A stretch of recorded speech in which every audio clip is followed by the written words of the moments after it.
your creative should be memorable, right? It should be relevant. It should be emotionally engaging so that when people are ready to consider you for that purchase, that they remember you. And it keeps it that simple. Marketing Architects. Hello, and welcome to the Marketing Architects, a research-first podcast dedicated to answering your toughest marketing questions. I'm Elena Jasper. I run the marketing team here at Marketing Architects, and I'm joined by my co-hosts, Angela Voss, the CEO of Marketing Architects, and Rob DeMars, the Chief Product Architect of Misfits and Machines. Hey, Hello. guys. We're back with our thoughts on some recent marketing news, always trying to root our opinions in data, research, and what drives business results. And today we're talking about the 95-5 rule. What is the rule? Does it hold true for every brand? And how can you align your marketing strategy with it? I'll kick us off, as I always do, with some research, and this principle has plenty, but I'm going to start with a little background on where it came from, because it is a quote-unquote newer marketing principle. In 2021, Professor John Dawes of the Ehrenberg Bass Institute published a now famous article introducing what's become known as the 95-5 rule. It was originally posted on LinkedIn and later picked up by Marketing Week, thanks in part to a push from John Lombardo and Peter Weinberg, who were then working at LinkedIn's B2B Institute. This caught their attention partly because it contradicts a more familiar idea in marketing, the 80-20 rule, or the Pareto principle, which suggests that 80% of your results come from 20% of your customers. But here's Dawes' principle. At any given time, 95% of your potential buyers aren't in market for your product. Only 5% are actively shopping. What follows is most people your ads reach won't buy anytime soon. So advertising can't primarily work by triggering immediate sales. Instead, it builds memory structures and mental associations that prepare people to think of your brand later when they do enter the market. And his insight was grounded in simple logic and purchase cycle data. He cites examples like corporate banking or even payroll services where the average business changes providers every 5 years, meaning only about 20% of buyers are in market in a given year. For quarterly campaigns, that number drops to around 5%. But this principle, it's not just limited to B2B, even though it started that way. In B2C categories with long inter-purchase times like cars, mattresses, home appliances, the same logic holds. And I'd argue that the logic holds for nearly any B2C category. For example, take Coca-Cola. Research from Ehrenberg Bass and others has consistently shown that most people who buy a brand buy it rarely. For Coke, the average loyal buyer might buy a few dozen cans a year, but the majority of buyers, sometimes 60 to 80%, buy only once or twice a year. These are your light buyers. They aren't highly engaged, they're not evangelists, but they matter because they make up the majority of your brand's customer base. And collectively, they often contribute more volume than heavy buyers do. Dawes also pushes back on an over-reliance on short-term digital targeting. When people are ready to buy, they don't always search, they often go with brands they already know. And familiarity, he notes, is something you can only build before the buying moment, not during it. Instead of short bursts of high-spend activity, brands should focus on sustained presence, targeting the 95% with memorable, category-relevant brand messages. Because when people do enter the market, they reach for what's already in their memory. And that is the job of advertising. All right. So first, before we get into this, I'm curious, do either of you remember the first time you heard about this rule and what your initial reaction to it was? I don't remember the specific moment, but I do believe that it was through the LinkedIn B2B Institute. I think some of the content that they were probably pushing. I had forgotten that it was tied to Dawes. I had in my head that it was Bennett and Field and correlated with 60-40. I think my first reaction was disbelief. I thought 5%, like that's such a small percentage of the total market, but it's actually pretty easy, to your point, to quantify it and to think about how that's a reality, looking at your category's average purchase cycle or your own company data. If you're in the mattress space and consumers buy a mattress every 10 years, then only 10% are in market. And then you break that down into a quarter or whatever the time period is. So it starts to make sense. I think the mind bender for me in adopting that mindset was just realizing how much time, energy, and technology we pour into tracking and optimizing for that tiny sliver, that 5%, while almost in some cases completely ignoring the much larger group that we need to win before they're ready to buy. When did I hear about the 95-5 rule? I would say right now. And thanks, Rob. Thanks for that, Elena. No, it's a newer stat for me. I'm sorry. You guys are really smart, and I hear about this stuff, and the numbers don't stick as well. But I will say that I think it makes a ton of sense for B2B, just considering, like you said, the long purchase cycles. honestly, I struggle with the B2C comparison. And I have heard the same statistic that you've had regarding Coca-Cola. I'm not throwing shade at that, saying it's incorrect, but I know very few human beings that only drink 1 or 2 cans of Coke a year.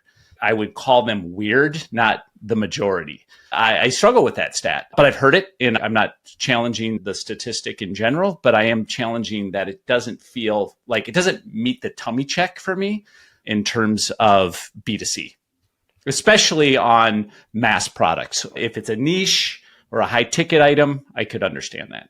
That actually is a good point because so I think the Coca-Cola stat is just super interesting that Totally. like so many people buy it once a year, but make a good point that relating it to the 95/5 rule might not be as relevant because they do mention in the research I was looking into that in B2C, this rule applies more strongly when they have long purchase cycles. Yeah. So that's why they give the example of cars, mattresses, home appliances, where like with a Coke, you could be in market for a Coca-Cola like anytime, practically. Right. So that probably was not a good example on my part. I was just trying to think of when people were in market and when they weren't. But yeah, it makes For a lot sure, more for sense sure. for long purchase cycles. And I came across it, I think, same way as Ange going through the B2B Institute. They have a bunch of different kind of principles. And I remember coming across this one and it resonated with me because we sell a product that marketers typically look at once a year.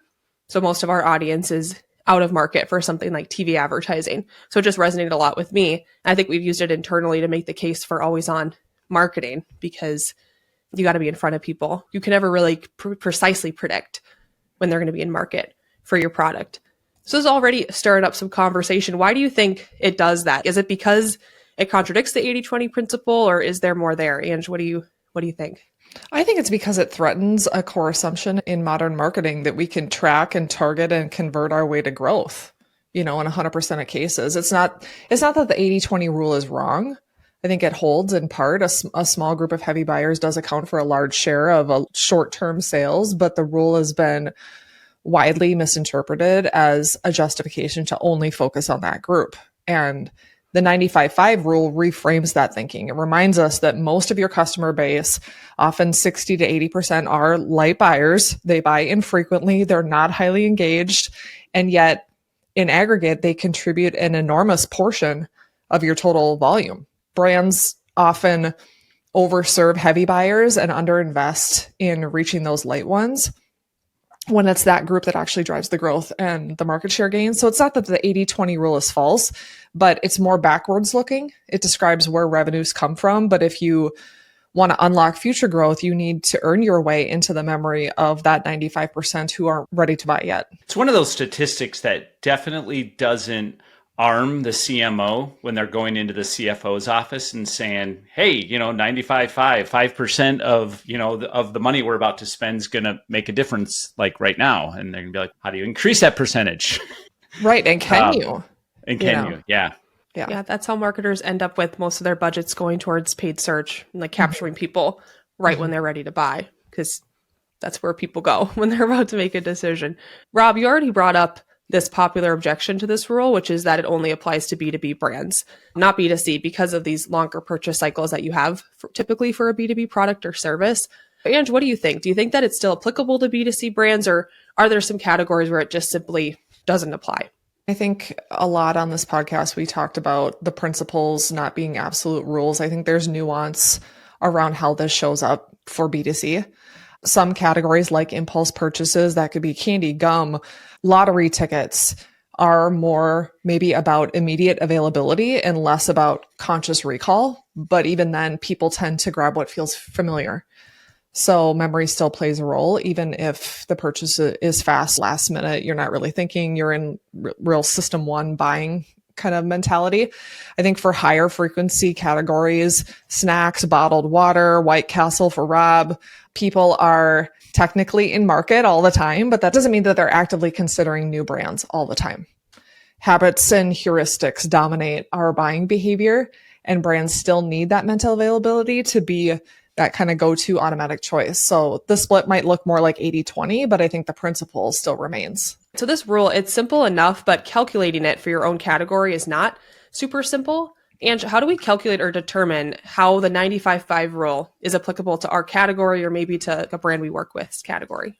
Yeah, it takes a little bit of digging. I think the first step is just identifying your average purchase cycle. How often people are buying in your category or buying from your brand or both, I think would be good numbers to have. You can get that from industry reports, your own customer data, consumer panels. For example, we brought up a car. People might buy a car every 5 to 7 years, a mattress every 10 years, a phone maybe every couple of years, shampoo every month or two. If you were, let's say, in the home appliance category, that average replacement cycle is roughly 10 years. That means 10% of the people are in market in any given year.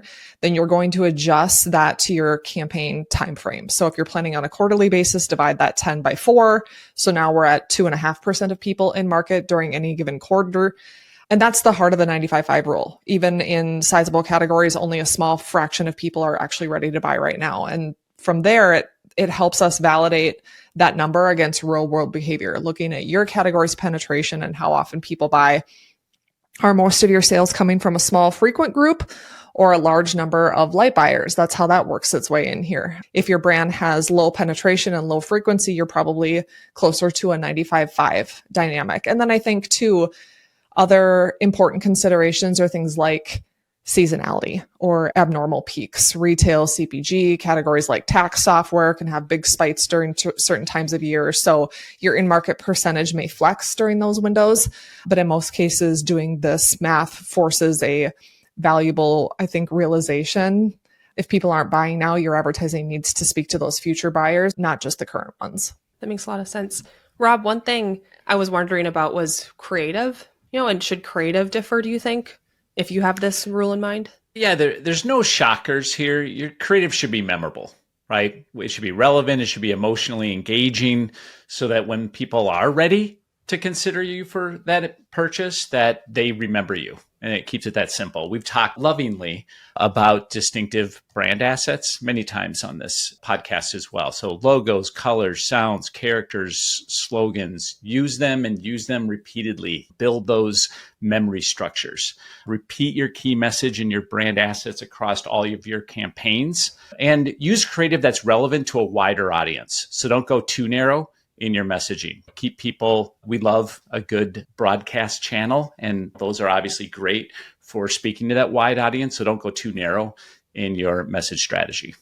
So what would you say then, like if you are going too narrow, what are those creative mistakes or things to watch out for? Yeah, the inverse, right? So going overly rational, functional messaging, all your energy goes into like short-term CTA heavy messages. I mean, we love a good CTA. We believe in CTAs, but when your entire commercial is a CTA, that's when you got to really start asking, are you trading immediate action for establishing those memory structures? Hammering an audience with buy now can actually cause fatigue and even resentment against your brand. So use those levers carefully, but just make sure that overall you're not advertising at the expense of your logos, slogans, visual identity, etc. It's definitely an art to creating a spot that we always say remarkable work that works remarkably, something that has still a call to action, but is going to be memorable at the same time. So it's not just a trade-off. We talk a lot about TV on the podcast, but how do we think brands, how should they adjust their overall advertising strategy if they wanted to follow this rule or something close to the rule? I think getting your organization rallied around this principle is a great first place to start. Do people know what the 95-5 rule is?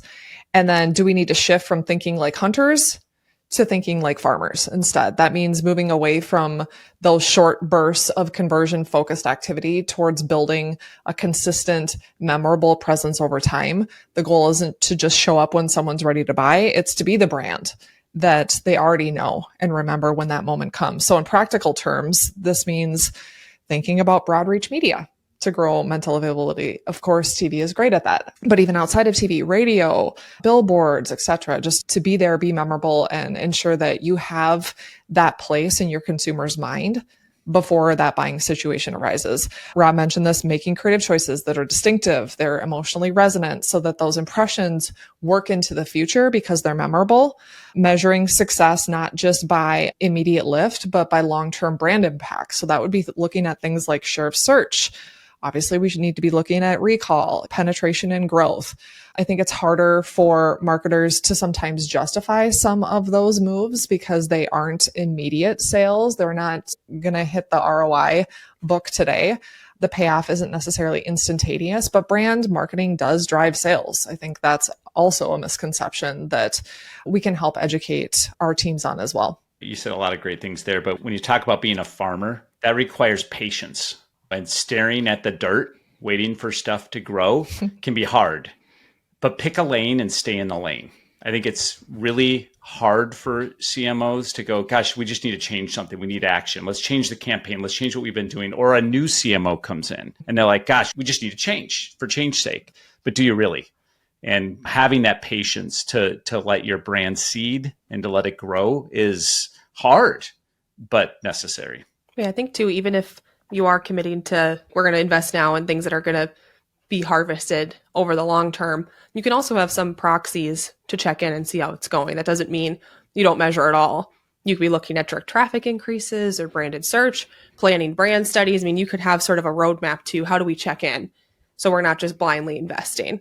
Even though, like marketers, like we believe in the payoff, there could be some things you do to check in and make sure that you can track how it's going. Ange, you mentioned this a little bit, but I think that this sort of brings up that conversation about brand versus performance marketing. What about that piece of the puzzle? The 95-5 rule isn't saying that performance marketing is wrong. It just says it can't do all the work. If only 5% are in market right now, or if that's 8% or 10% or even 20%, performance is speaking to that slice of the pie. And so how do you influence the other 95% so that when they enter market, they know you, they trust you, they're more likely to choose you? So the balance needs to shift from performance first to brand led. Performance should harvest the demand that brand creates. Try to not manufacture demand out of thin air. I think as marketers, there's so much data that we have in front of us that we feel like we can motivate people to market maybe before they're ready to go there. And then a good rule of thumb, again, in education amongst the organization, are things like the 60-40 split. Bennett and Field is about 60-40 in favor of the brand if you're aiming for that long-term growth. To wrap us up here, what is one simple thing we think a brand could do this month to begin following this rule? Oh, there's so many good ones. I think we mentioned a lot of them already. One that I would go to is, do you know why your light buyers buy you occasionally? What does that look like? So whether it's interviewing light buyers, synthetic audiences can be great. Trying to get that perspective so that you can use that to kind of shape that messaging for the future would be a great place to start. Lane, I'm going to lean into one you already mentioned. My guess is that most marketers have done a great job at benchmarking their 5%. They understand it. They have a scorecard for it. If they didn't, they probably wouldn't have a job. But I'm always shocked at how few brands have actually done brand studies. And that's something you can do right now. How can you go ahead like tomorrow, start a brand study? There's many ways to do them and they can be very cost effective. But how do you understand how you can achieve a bigger state if you don't even understand what state you're in, in terms of mental availability and in terms of aided and unaided recall. So do that tomorrow. That's a great piece of advice. I mean, we run brand studies for the agency and we're a TV advertising agency and it's still useful to see because there's a lot of different things you can look at too, right, Rob? Like it's not just your national awareness. You can slice 100%. And dice them. You can find out a lot about your audience. Absolutely. And your competitive set. Yeah, I think, like Ange said, we covered a lot of things they could do, but I'm just such a big fan of looking at your distinctive assets. I think that could be a good place to start if you want one simple thing. Just look at your brand, your colors, your logo. Do you have a mascot? Do you have a jingle? Like what makes your brand unique? And look at your competition. Are you the same color as a lot of your competitors? Do your ads look the same, especially if you're a B2B brand? Are you using a lot of the same stock? I think we all see ads with the same stock, men and women, all the time where you don't really know what brand it's from. That could be a good place to start. Just, are there changes we need to make? Because that's a sad thing to think about. Like maybe your advertising is working in the short term, but are you throwing away all these great gains you could be having if your brand was more memorable? Well, let's wrap up with a fun question. What's a brand that you only buy maybe once a year, but it always comes back to you? And why do you think it's stuck in your memory? I cheat a little bit on this one. For me, it's Minted. I only buy from them once a year. It's for my Christmas cards. I always come back. But what I love about this example is that it does show how a brand has to have a holistic strategy for growth. You don't just win with creative or with reach. Minted absolutely has strong mental availability in my mind. When I think holiday cards, I think Minted, but they've also nailed the full experience. They store my entire address book, which means it's incredibly convenient to keep coming back to them. I'm not going to re-enter all that data just to save a few bucks during Black Friday with a deal from a competitor, which there are a lot of during Black Friday, Cyber Monday. And I think it's a great reminder that brand growth isn't one size fits all. Loyalty in running shoes looks different than it does in snacks, SaaS, or something like Minted. You really need that holistic strategy, mental availability, yes, but also emotional connection, product experience, switching friction. That's what makes a brand really grow.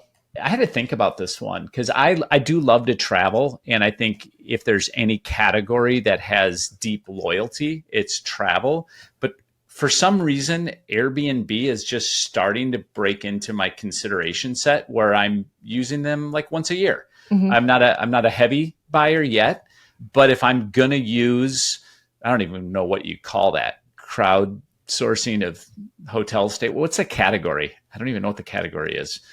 Whatever category they're in, I'm buying their category because I trust them more because I think they've done a great job with their branding. You know, that's an area if I'm going to go out on a limb, I'm going with the Airbnb, but I'm not a total heavy buyer yet. Maybe down the road. You trust them more than like a hotel chain?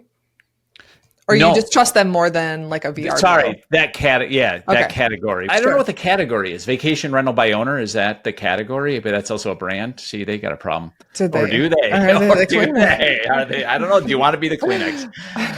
I need a VRBO. I'm going to go with Airbnb. I think they've done a great job with their brand. Their customer experience has been good. But I'm not a total all-in person in that category, whatever that category is. I think mine, and this is top of mind because I had my once a year of this last weekend, Arby's curly fries. So good. Oh, and I never have them, but this weekend we were driving back from a triathlon and we stopped at a Culver's and there was an Arby's next door. Mm-hmm. And we were like, okay, well, obviously we have to get Culver's and then go to Arby's and get the curly fries from Arby's. It's about once a year. Though whenever I hear Arby's in my head, all I hear is their Arby's, we have the meats. Like it's just stuck in my brain permanently. Yeah. And so I think that has to have something to do with it. Arby's has just had such consistent advertising and they have great curly fries. They do. And horsey sauce. Oh, I love it. I could just squirt horsey sauce right into my mouth. Just skip the food. Those curly fries are good, but I can't eat a lot of them. And that says a lot because I can usually eat a lot. They're like cheese curds to me. I can eat one or two, but then after that, I'm like, I don't know. They're so rich. They do an amazing job on the curl too, on those curly fries. You could darn near drink soda through them. They're almost like a straw. Yeah, it's down to an art for sure. That's it for this episode of The Marketing Architects. We'd like to thank Taylor De Los Reyes for producing the show. You can connect with us on LinkedIn, and if you like the podcast, please leave us a review. Now go forth and build great marketing. Rob, this is the 95.5 episode. You good for that one? I thought this was a nerd alert, and Angela was joining us. This is the only episode we're doing this week of the podcast. Okay. So I just like to poke at him if I can. I think that's fair. I earned that one. Holy smokes. Marketing Architects.